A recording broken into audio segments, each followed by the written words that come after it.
Hello, my channel is Castellan of Conviviality. My name is Dan, and this is my video on how to use a pendulum. My first time using a pendulum was at the Blue Ghost Tunnel, and someone had offered it for me to use, and I was holding it, and it was coming around so much that it was hitting my hand. That was very surprising. So I was interested in it from there, but I couldn't really explain it. This is the one I use. It's an amethyst. You can pretty much use anything you want of the typical shape. I even have this necklace that doubles as a pendulum. Except when you hold it, it doesn't have the degree of rotation that's as good, so it's a bit more choppy, but it works just fine. So these are some of the charts that I made for working better with them. This one I don't really have to use anymore. It says yes, no, clockwise, circle meaning yes, and this weird elliptical shape I would sometimes get for no, but I don't really use this one as much anymore. I just don't find it to be necessary, but it was helpful when I first started to use it. Now this one is for different elemental associations. Now there's soul, water, air, fire, earth, and if it's not moving around, it's just nothing.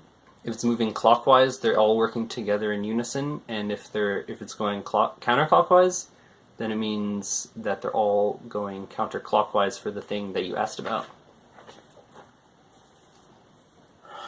Now I can imagine some people would use spirit in place of soul, but I just like using that instead.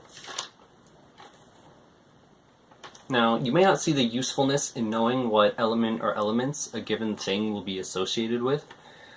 As I have heard from people while having conversations on this, they would say fire is just a chemical reaction, or there isn't anything to something being associated with an element. However, many dream characters will have these associations, and you can ascertain them with the pendulum. Since having that conversation with my scientist friend, where he said fire is just a chemical reaction, and I tried to impress upon him uses of your knowledge of a thing's elemental associations, I've thought a lot about how to explain this to materialists. Another example of using knowledge of a thing's associations are in servitor creation.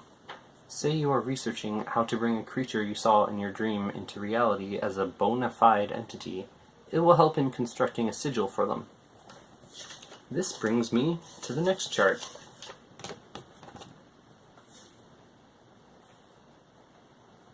There is familiar, astral, egregore, and tulpa on this chart.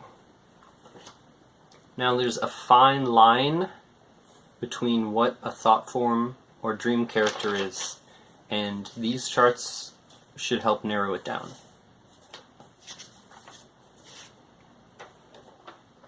The next one, I named this one Identify Thought Form and Entity Chart.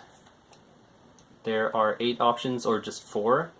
Number 1, outside yourself. Number 2, outside yourself and in the astral realm.